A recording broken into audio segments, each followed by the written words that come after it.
이제 네, 어, 리스 이리가레이라는 분 같은 경우는 이 젠더의 문제가 너무너무 중요하다는 거죠. 어떻게 보면 인류가 직면한 가장 중요한 도전이다. 그래서 그 외에 그 사람들 사이의 어떤 종교적, 경제적, 인종적 차이나 그런 갈등보다 실은 더 밑바닥에 있는 것이 그 젠더의 문제다. 이렇게 보는 어떤 큰 관점이 있다면 실은 성이 언제 어디서나 모든 다른 상수보다 구체적인 역사적 실존의 근본적인 문제는 아니다. 어떻게 보면 다른 것들이 더 중요할 수 있다. 성의, 젠더의 문제는 그것과 결부된 것일 뿐이다. 뭐 이런 큰 의견이 있다는 거죠. 그런데 이제 볼프는, 이 두 가지 견해에 대해서 이렇게 소개를 하면서도, 지금 실은 배제합 포용에서 갑자기 성 정체성이 나타나잖아요. 그러니까 이제 다른 이 큰 흐름과 주제랑 연관해서 어떻게 보면 성 정체성이라는 게 정체성, 그리고 타자성, 그걸 넘어선 어떤 화해에 대한 탐구를 위한 정말 중요한 사례다. 이렇게 어, 본다고 이야기를 하였습니다. 그러면서 또 니체의 유명한 말을 인용을 하거든요. 뭐 니체가 물론 젠더 관련해서 좀 이렇게 뭐 시리착오적인 또는 잘못된 뭐 표현 발언들도 많이 했지만 어쨌거나 그가 한 말 중에 조금 인상 깊었던 그런 이제 문장을 인용하면서 이런 말을 이제 인용하면서 이야기를 이끌어 갑니다. 남자는 여자를 만들었다. 하지만 무엇으로부터? 하면서 그의 신, 그의 이상의 갈빗대로부터 라는 표현을 했다는 것입니다. 이 문장의 의미를 남성 중심적 문화의 가치에 의해서 실은 쉽게 규정되고 형성되는 어떤 여성의 정체성, 어, 그런 이 문장이 이제 그런 의미를 내포한다고 보는 거죠. 그리고 특히 이제 이 문장 뒷부분은 오히려 역으로 남자가 여성의 정체성을 규정하는 것 같은데, 근데 어떻게 보면 이상의 갈빗대로부터 만들었다는 것도 이게 역설적으로 꼬집는 표현이다 하면서 남자의 이상과 관계 있는 어떤 여성성 개념에 대해서도 이야기를 했습니다. 볼프는 주된 관심이 어, 하나님과 젠더, 또 특별히 하나님이 삼위일체로 존재하시는 것과 이 성정체성, 이것의 관계에 대해 관심을 많이 갖고 있는데요. 하나님의 본성이 남자, 여자 사이의 어떤 관계와 그들이 만들어내는, 형성하는 이 여성성과 남성성에 어떤 영향을 미치는가, 거기에 이제 주된 관심이 있다고 이야기를 하였습니다. 특별히 이제 이 대목이 중요한데요. 이 젠더라는 것이 그러면 신적인 것이냐, 아니면 인간적인 것이냐, 어, 실은 이제 기독교 안에 또 성경을 근거로 또 어떤 신학을 근거로 실은 하나님에 관한 언어 또 이제 성경 텍스트 안에 이제 하나님에 대해서 묘사하는 그런 언어 거기에 나타난 어떤 젠더에 초점을 맞추는 접근들이 좀 많이 있었죠. 특히 이제 여기에서는 이제 페미니즘 여성 신학자들의 어떤 견해들을 좀 많이 소개를 하거든요. 그래서 예를 들면 이제 제가 이제 나중에 저희 이제 북클럽의 멤버들 이렇게 이제 보내주셔서 한번 이렇게 이런 분들이 계시구나 이제 성함을 쭉 보니까 일단 이제 남성분들이 더 많으신 것 같았어요. 제가 맞는지 모르겠지만 근데 그래서 어떻게 보면은 기존에는 아무 문제가 되지 않았던 것들인데 다시 보니까 성경 안에 사실 하나님에 대해서 아버지라고 고백하고 그 남성적인 은유가 상당히 많이 나오는 거예요. 근데 그것이 당연하게 받아들여지다가 실은 그런 부분이 실은 어떻게 보면은 여성의 어떤 억압적인 또 여성 차별적인 어떤 그런 문화에 이런 표현들이 문제가 되는 것이 아닌가 이런 의문 제기들이 있었다는 거죠. 그리고 그래서 이제 어떤 대안들이 이제 페미니즘 안에서도 여성 신학을 하시는 분들이 성경을 쭉 읽어보니까 성령님은 지혜라고 하시고 지혜는 여성적인 이제 성으로 치면 여성으로 많이 묘사되고 그녀 이렇게 많이 묘사되고 그 성령의 여성성을 좀 강조하는 방식으로 그렇게 읽으면 조금 어떻게 보면 여성 차별적인 어떤 그런 것들을 변화시킬 수 있지 않을까 뭐 이런 어떤 시도들도 있었고요. 그래서 또 그걸 넘어서서 이 삼위일체 세 분 중에 아버지와 아들 다 남성적인 표현이잖아요. 이제까지 아마 아무런 문제 의식을 전혀 못 느끼셨을 수 있어요. 그냥 성경이 그렇게 기록하니까 하나님 아버지라고 하고 유일한 아들, 구원자 되신 아들. 근데 그 이 남성적인 은유, 또 남성적인 어떤 묘사, 이런 부분들에 대해서 이제 문제 제기를 하면서 이 삼위일체 중에 그럼 아버지 하나님, 아들 예수님 말고 성령님만 여성적이냐? 그렇지 않다. 이 세 분 다 실은 여성적 은유를 사용해서 우리가 이해할 수 있다. 그러면서 여성적, 남성적 은유가 되게 동등하다. 이렇게 주장하는 것들도 나왔던 거죠.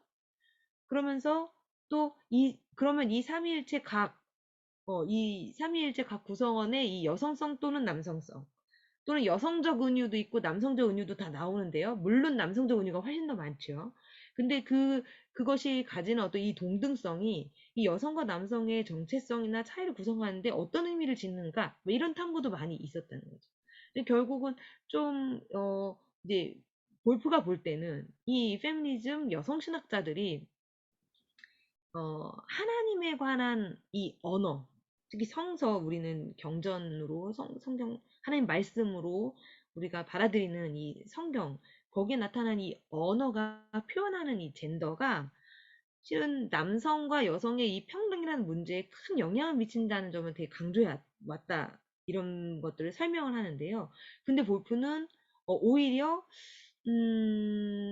남녀 평등은 기본 전제다. 그리고 볼프는 정말 그렇게 믿고 또 주장을 해요. 남녀 평등은 당연한 그 기본 전제고 하나님 형상이고, 그래서 오히려 이 하나님에 관한 언어가 남성적이냐 또는 여성적이냐, 뭐 그런 은유나 이런 언어가 표현하는 젠더가 문제가 아니라 더 중요한 거는 이 남성과 여성, 이 하나님에 관한 언어가 이 남성과 여성이 되는 것에 의미에 대해서 뭘 말해주는가가 더 중요하다. 좀 이렇게 의견을 펼쳐 나갑니다. 그래서 이제 오른쪽에는 이제 대표적인 여성주의 신학자라고 할 수 있는 메리 데일리하고 존슨의 의견인데, 그러니까 이런 이야기까지 하는 거죠. 음, 하나님이 신이신데 남성이라면 이제 하도 그렇게 표현되니까요. 그럼 남성이 하나님이다. 그러니까 거기서 배제되는 어떤 여성의 배제됨이라는 어떤 문제를 부각시키는 어떤 문장이겠죠. 그리고 여성의 동등한 존엄성 때문에 우리는 여성적 은유로 하나님과는 이야기할 수 있어야 한다.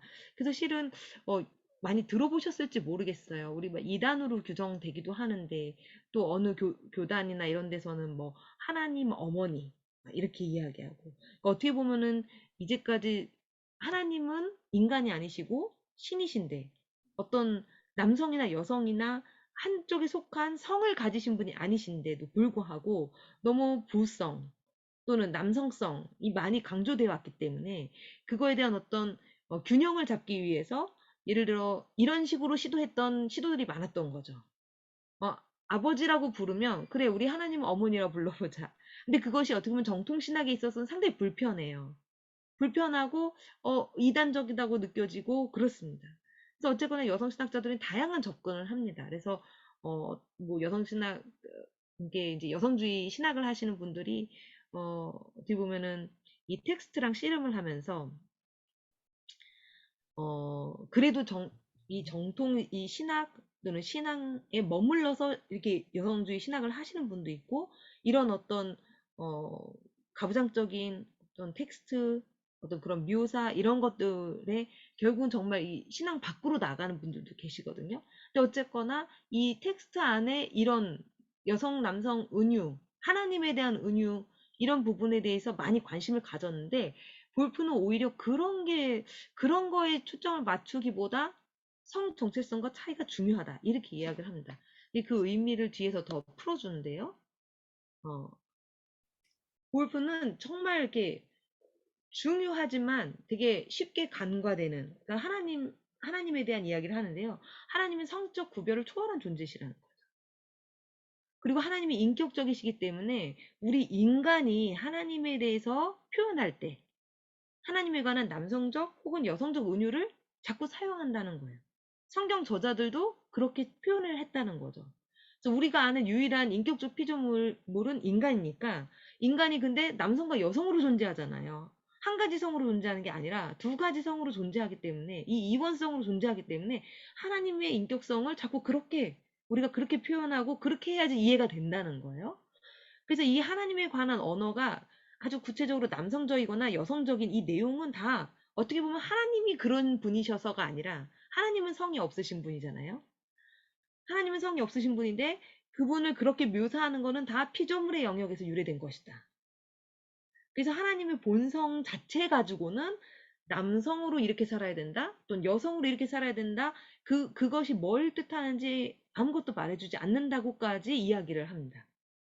그러면서 이제 칼바르트나 이제 리스 이리가레의 어떤 의견들을 좀 이렇게 설명을 하는데, 이제 칼바르트 같은 경우도 뭐 이제 신학적 전통에 따라서 좀 오해를 받기도 하는데, 오히려 실은 19세기, 20세기 이제 자유주의 어떤 그런 흐름에서 하나님의 뭐 신됨, 뭐 신적인 존재로서의 하나님의 뭐 절대 주권, 아무튼 어떻게 보면 정통주의를 부활시킨 분으로 이해하기 할 만큼 어떻게 보면은 어 칼바르트가 되게 중요한 신학자인데요. 현대 신학자인데요. 근데 신적 아버지란 개념을 가지고 있는데 그래도 어떻게 보면 좀 한계가 있다. 또 리스 이리가레가 말하는 아까 그러면은 음, 하나님을 남성으로 표현하지 않고 오히려 여성으로 표현해서 그 어떤 균형을 맞추려는 어떤 접근 이런 것들도 실은 그렇게 좋은 접근이라고 보지 않는 것 같아요. 그래서 언급을 하고 설명을 하지만 실제로 이 볼프가 이야기하고 싶은 것은 성 정체성을 구축하는데 남성이 남성이 되는 것, 여성이 여성이 되는 것, 그 정체성을 구축하는데 하나님의 언어를 자꾸 사용하는 건 정당하지 않다. 그래서 오히려 그런 태도에 우리는 저항해야 된다. 그래서 하나님은 특정 젠더에 대한 모범이 아니시고 공통된 인간성에 대한 모범이시다. 이런 이야기를 하는데 상당히 중요합니다. 그래서 이 성 정체성, 이 장에서 제일 핵심적인 부분이 바로 이 부분이라고 볼 수 있습니다. 성 정체성의 모범이 아니시다라는 거죠. 그래서 젠더에 대한 이 존재론적인 근거 설정은 하나님이라는 관념에도 도움이 안 되고 젠더에 대한 이해에도 도움이 되지 않는다. 그래서 하나님 안에 있는 어떤 것도 구체적으로 여성적이지 않고 구체적으로 남성적이지 않다는 것을 계속 강조합니다. 그래서 하나님에 대한 우리의 관념 속에 있는 어떤 요소가 한쪽 성에 한정된 어떤 의무를 부여하거나 특권을 주지 않는다는 거죠. 그러면서 필리스 버드의 의견을 좀 인용을 하는데요. 이, 이 젠더의 구별은 창세기 1장에서 이야기하는 하나님이 우리 형상대로 인간을 만들자 할 때의 그것과 무관하다는 거죠. 그러니까 하나님이 형상대로 창조하실 때는 그 안에는 인간의 창조고 인간 안에는 두 성이 다 있는 거죠. 근데 우리 창세기 뭐 1장, 2장이 조금 다르게 이제 창조의 이야기를 더 자세하게 또 2장을 풀면서 남성을 먼저 만드시고 갈빗대로 만드시고 이런 것들이 실은 나중에 계속 기독교 전통 안에서는 어떻게 보면 여성의 어떤 부족함, 존재론적인 결함 아니면 뭐 그 남성을 보조하기 위해서 창조된 이렇게 돕는 배필 막 이러면서 실은 그것들이 어, 자연스럽게 마치 남성이 더 우월적인 존재로 어, 뭐 여성은 보조적인 존재로 이렇게 이해하게 만들었다는 걸 지적하는 거죠. 근데 하나님이 하나님 형상대로 만드셨다 할 때는 남성과 여성 다 포괄하는 인간을 만드셨다. 그것과 관련되어 있다. 이런 것들을 이야기하고 오히려 남성과 여성으로 존재하는 이 이원적으로 존재하는 그 남성성과 여성성은 하나님과 우리가 공유하지 않죠. 만약에 우리가 하나님과 이걸 공유한다 그러면 하나님이 두 분, 그러니까 이제 남신으로서 하나님, 여신으로서 하나님, 이렇게 존재하셔야 되는 거예요. 근데 그렇지 않다는 거예요. 그래서 이 남성과 여성의, 남성성과 여성성은 하나님과 우리가 공유하지 않고 동물과는 공유하죠. 동물은 암컷, 수컷이 있잖아요. 그래서 어떻게 보면은 공통된 인간성 안에서 우리가 하나님의 형상을 반영하고 있고, 그렇기 때문에 신적인 언어로 성경을 근거로, 신학을 근거로 한쪽 성에 특권을 부여하려는 모든 시도에 대해서 저항해야 된다. 이렇게 이야기를 하는 거죠. 그러면 남성과 여성의 이 차이는 무엇이고, 그건 무슨 의미냐. 그리고 실제로 남성과 여성은 몸이 다르잖아요. 그 성으로 구별되는 그 바디가 있어요. 구체적인 몸이 있어요. 근데 이제 그런 의미에서 볼프는 이 성으로 구별되는 생물학적인 그런 차이, 이것들이 되게 중요하다는 거죠. 이 남성과 여성의 정체성에. 그러면서 이제 많이 알려진 개념이기도 하지만 생물학적 범주로서의 어떤 성, 우리 영어로는 섹스라고 하는데요. 그리고 사회적 범주로서의 젠더. 이거는 여성은 이러해야 된다, 남성은 이러해야 한다는 관념들이잖아요. 근데 그거는 문화마다 달라요. 고정되어 있지 않고 또 한 문화에서도 시대에 따라 또 달라지죠.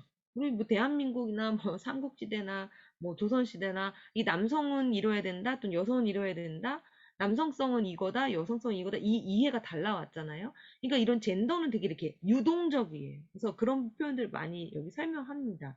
근데 젠더는 되게 유동적이고, 그리고 그렇다고 해서 이 남성과 여성이 뭐 차이가 없다라든지, 그래서 다 하나로 통합을 해서 뭐 환원시킬 수 있다거나 그렇지도 않고, 그래서 어떤 것이다라고 딱 정의를 내리기도 어렵다. 젠더는 그러하다. 그러나 성은 생물학적 범주로서의 성의 어떤 차이, 여성과 남성이 다른 몸을 가지고 존재하는 것은 분명하다. 그럼 거기서 어떤 의미를 우리가 찾을 수 있을까? 이렇게 되는 거죠. 볼프의 주장은 한마디로 좀 요약을 하면, 계속 반복돼서 강조하는 내용은 하나님을 근거로 해서 성 정체성, 남성이 남성, 여성이 여성, 이 내용을 도출해 내려선 안 된다. 그리고 이 성 정체성의 내용은 어디에 기초해 있냐면, 이 서로 다른 몸, 성으로 구별되는 이 몸, 이 몸의 기초에 있고, 그리고 이렇게 구별된 몸을 지닌 남성과 여성, 이 사람들 사이에서 사회적으로 상호작용을 하면서 역사에서 만들어진 게 어떻게 보면 그 내용이다. 아, 여성은 이러해야 해. 남성은 이러이러해야 해. 여성은 이런 존재야. 남성은 이런 존재야. 이런 것들을 실은 이 상호작용 가운데서 생겨난다는 거죠. 그런데 이제 볼프가 실은 신학자로서 되게, 어떻게 보면 현대 신학자로서 되게 기여한 여러 부분 중에 삼위일체 신학에 대해서 되게 깊게 연구를 했어요. 본인 논문도 쓰고 책도 쓰고, 그래서 이 삼위일체가 실은 그냥 교리로 그냥 존재한다기보다 하나님이 삼위로 존재하시는 것이 제 구체적인 아니, 정말 함의가 뭐냐, 우리한테 주는 의미가 뭐냐, 이것들의 의미를 좀 깊이 탐구하고 이렇게 좀 밝힌 신학자거든요. 그래서 그러면은 하나님은 이제 성을 안 갖고 계시니까 남성과 여성의 어떤 그 성 정체성을 이해하는데 하나님으로부터 도출해서는 안 되는데, 그럼 어디에서 도출해야 되나? 이 볼프가 찾은 해답은 삼위일체가 함께 한 하나님이신 이 삼위일체 위격 사이의 이 관계와 이 정체성에 대한 이 구성에 대한 성찰이 오히려 우리에게 도움이 된다는 거예요. 오히려 모형이 되어줄 수 있다는 거예요. 그래서 이 삼위일체적 정체성이 좀 어려운 부분이지만, 서린 존스라고, 이분은 하나님의 실체가 철저하게 다층적이고 관계적이고 무한히 활동적이다고 이야기를 합니다. 그래서 우리가 이제 피조물 차원에서 순수한 어떤 정체성 관점에서 생각해서는 안 된다. 그래서 칼바르트도 그런 삼위일체 이해를 좀 보여주는데요. 자기를 계시하는 하나님으로 이렇게 그게 되게 중요한 신학이거든요. 그리고 해체될 수 없는 존재로, 주체로서 하나님, 또 삼중적 반복 속의 하나님. 그런데 이 칼바르트의 이 삼위일체 하나님에 대한 이해가 볼프가 볼 때에는 그렇지만 하나님 중심인 거예요. 이 삼위로 계시지만 동일자, 의 논리와 조금 더 가깝고, 실은 칼바르트가 신학적으로 너무 뛰어나고 그 당대에 너무 중요한 역할을 했지만, 그럼에도 불구하고 이 남성에 대한 여성 종속의 근거로서 삼위일체론이 좀 활용된 경향이 있다. 이런 부분을 좀 지적을 합니다. 그래서 칼바르트보다는 요제프 라친거, 이분은 이제 저기 늦게 그 교황이셨던 분이시죠. 신학자시면서 교황이 늦은 나이 되셨던 분이셨고, 근데 이제 이분의 신학, 그리고 우리 이제 개신교에서는 위리겐 몰트만의 신학을 이제 삼위일체적 정체성 관련해서 소개를 합니다. 그래서 요제프 라칭거가 삼위일체 하나님 요 신학을 이야기할 때 실은 하나님이 어, 이 삼위 하나님 안에서 서로 대화하시는 것, 이 대화한다는 것에 주목을 해서 이 삼위로 계신다는 거는 서로 관계를 맺으시는 거다. 그래서 이 관계를 중심으로 이해한 건 너무너무 좋게 평가를 했어요. 어, 그리고 성자는 그래서 성부 하나님과의 관계에서 하나님으로부터 나오시고 또 위하시는 분. 뭐 이렇게 이제 좀 이해한 거, 여기 좀 책에는 더 잘 설명이 되어 있습니다. 그런데 이런 강조들을 하다 보니까 이제 성자에 대한 이해가 성자는 전적으로 자기를 내어주시는 분인데 성자의 고유한 자기의 정체성을 상실하고 삼위일체 내에 이 관계를 이야기하지만 결국은 성부로부터 나오신 성자, 그 성자는 성부 하나님이 철저하게 순종하시잖아요. 근데 그것이 틀리다는 의미가 아니고 그것이 삼위일체 내에 좀 이렇게 서열이 있는 것처럼 이해될 수 있는 위험이 있다는 거예요. 그래서 그 부분을 한계로 지적을 하고요. 위르겐 몰트만 같은 경우는 관계를 또 중시한 분이죠. 윌리엄 몰트만도 삼위일체 하나님에 대한 신학을 많이 발전시킨 신학자인데요. 이 삼위일체 안에서 구성의 차원과 생명의 차원을 구별해야 된다고 주장했는데 이게 무슨 뜻이냐면 이제 284쪽에 보면 그러니까 구성이라는 것은 기존의 삼위일체 하나님을 이해할 때 우리 신학에서도 이미 강조된 것처럼 신적인 이 위격이 구성된다는 차원에서는 성부가 신성의 근원이시기 때문에 첫 번째이시다. 이 근원이 있고 거기로부터 나오시고 성자가 나오시고 성령이 나오시고 그리고 이 안에 관계가 이루어지고 이 부분에 대해서는 구성의 차원으로서는 그렇지만 이 생명의 차원으로 볼 때는 이 상호 관계가 어떻게 보면 서열이 있어가지고 또 먼저 되셨다고 해서 그 부분이 서열적으로 이해되는 것이 아니라 평등한 관계로서 서로 또 구성하시고 생명의 차원에서 성부는 첫째가 아니라 위격들 중 하나다. 뭐 이런 이제 신학적 서술이 있거든요. 그래서 어떻게 보면 위르긴 몰트만의 어떤 이 삼위일체 이해를 소개를 합니다. 근데 여기서 이제 오른쪽에 보시면 어, 아까 요제프 라칭거의 이해에서 제가 이제 이거 요약하다 보니까 많이 압축돼서 그런데 본 책에는 설명이 좀 많이 되어 있어요. 자세하게. 그러니까 자신을 다 내어주고 그리고 그 안에 예수님만의 하나님이 계시고 성령님이 계시고 서로 상호 내주를 하시잖아요. 어, 그리고 서로의 정말 사랑으로 서로를 위해서 행하시고 근데 자신을 다 내어주고 또 타자의 존재가 그 안에 내주하고 그럼에도 불구하고 자기가 원래의 본질을 잃어버리지 않는 그런 함께함. 삼위일체가 그걸 보여준다는 거예요. 그러니까 우리가 좀 이렇게 뭐 배제와 포용에서 계속 나오는 주제 중에 하나가 이게 정체성과 타자성 그리고 화해인데 이게 타자를 이렇게 포용하려고 하다 보면 정말 자신을 다 내어줘서 사랑하려고 포용하다 보면 나를 잃어버리는 경우가 있잖아요. 근데 볼프는 자꾸 그 부분에 대해서 브레이크를 걸거든요. 그래서 근데 삼위일체 하나님을 보니까 자신을 다 내어주시고 그리고 서로 안에 내주하시면서도 자기 자신을 잃지 않으시면서도 사랑을 하시고 서로 관계를 맺으시고 서로 함께 일을 하신다는 거예요.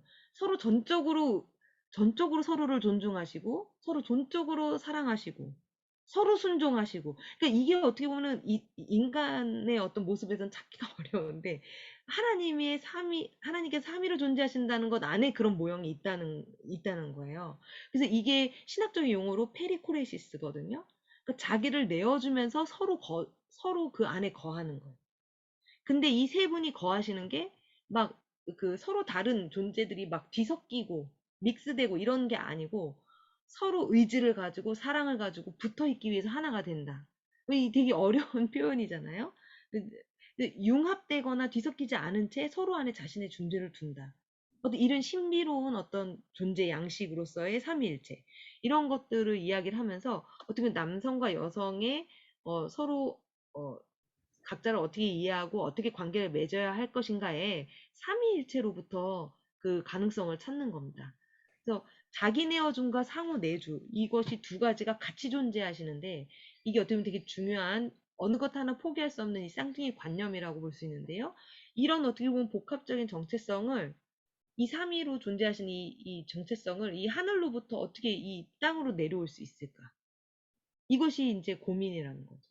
어떤 의미에서는 이것이 이 가지고 내려오는 것이 구속사 전체의 목표라고 설명을 합니다. 그래서 이 신적 위격들이 서로, 그러니까 한 분이신데 왜 양태로는 아니잖아요.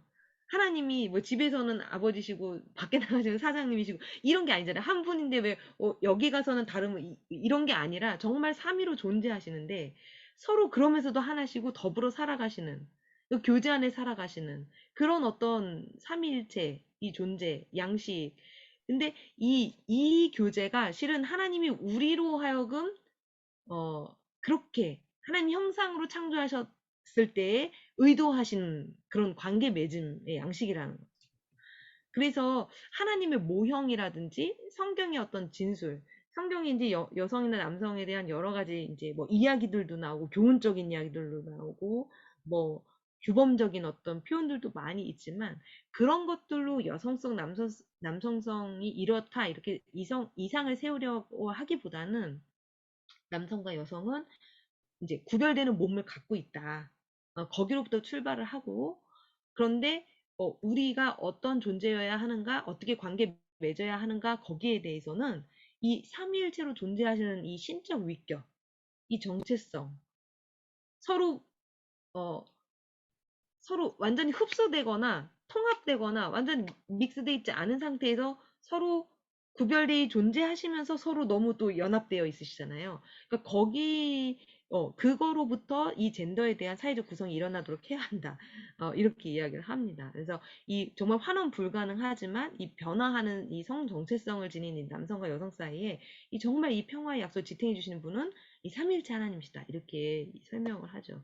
그러면서 뒷부분에는 이제 성경에 특별히 중요한 세 가지 그 파트 이제 구절 또 그 부분을 가지고 좀 자신의 주장을 좀 설명을 하는데요. 이 남자 여자로 창조하시고 하는 이 창세기 말씀을 가지고는 이 남성과 여성으로 아주 이렇게 환원될 수 없는 이원성 속에 존재하는 것.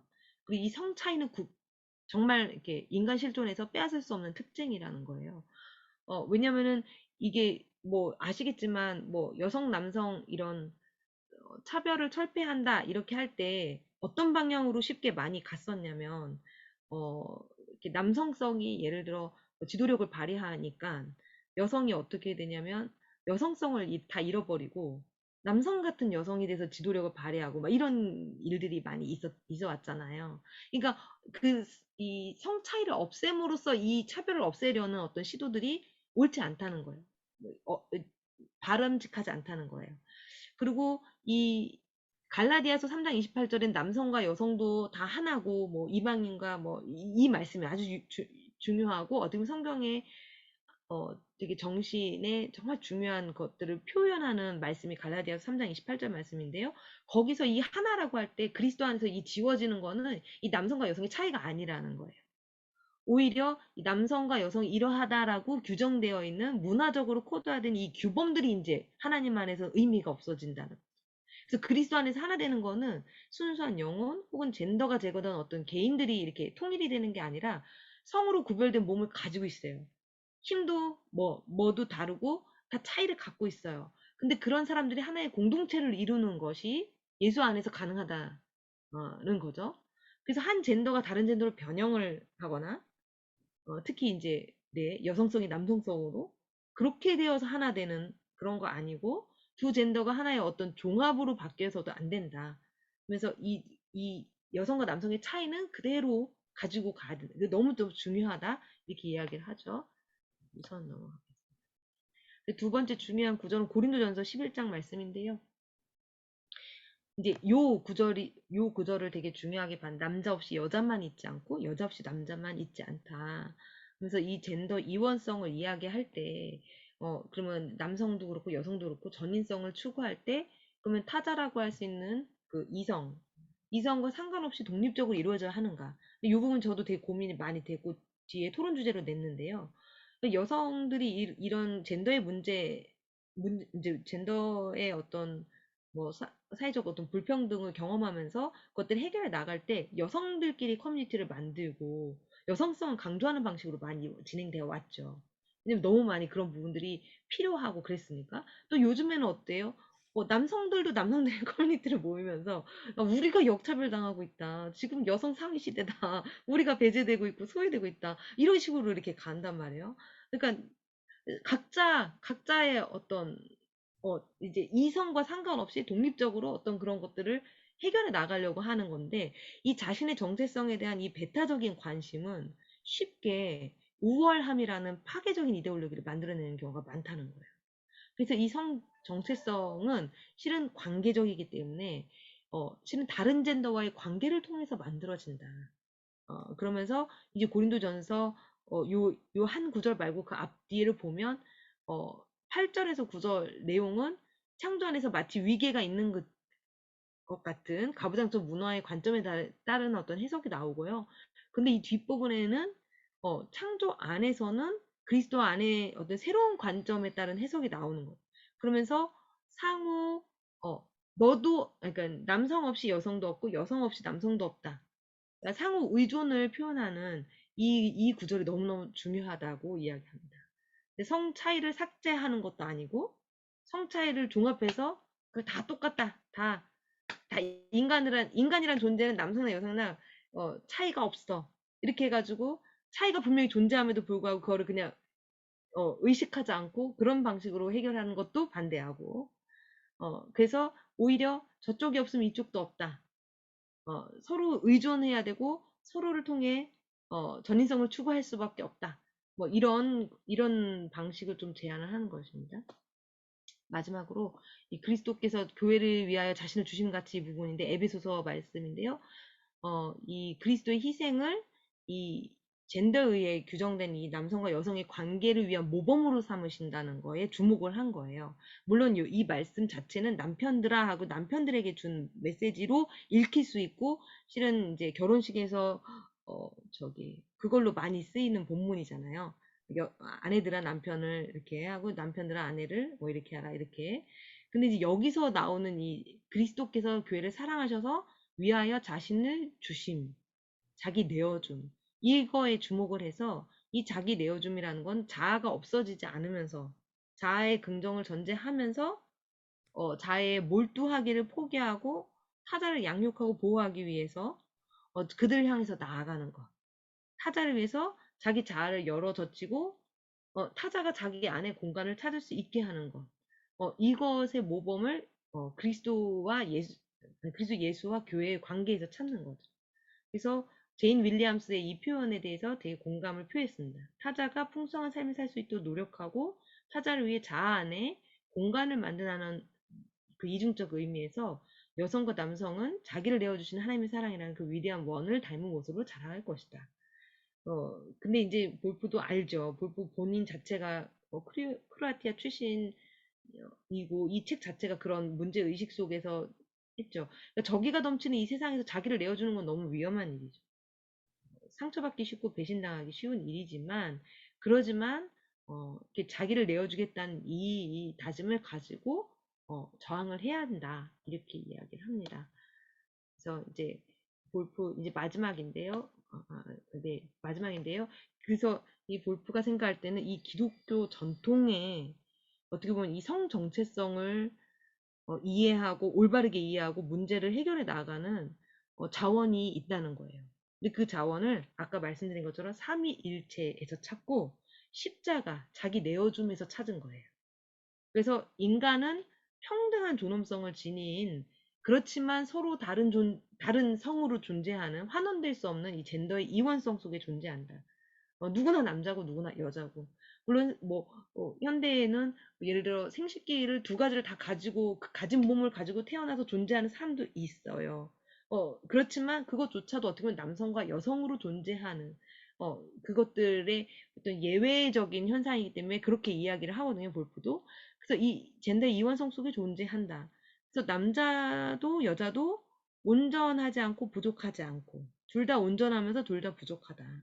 그래서 이 성으로 구별되는 몸에 기초한 이 성 정체성의 구성 자체는 이 젠더의 구성 자체는 사회문화적인 이 관계 속에서 형성이 되는데 양방향으로 이루어진다. 서로 타자의 정체성이 필요하다는 거. 그래서 타자의 정체성 없이는 존재할 수 없다. 그래서 이 모든 것은 실은 자기를 내어주는 사랑에 의해서 작동한다. 그러면서 이 남성과 여성의 이 성 정체성 구성에 있어서 가장 모범은 이 삼위일체 하나님, 이 신적 위격들의 영원한 포용이다라는 겁니다.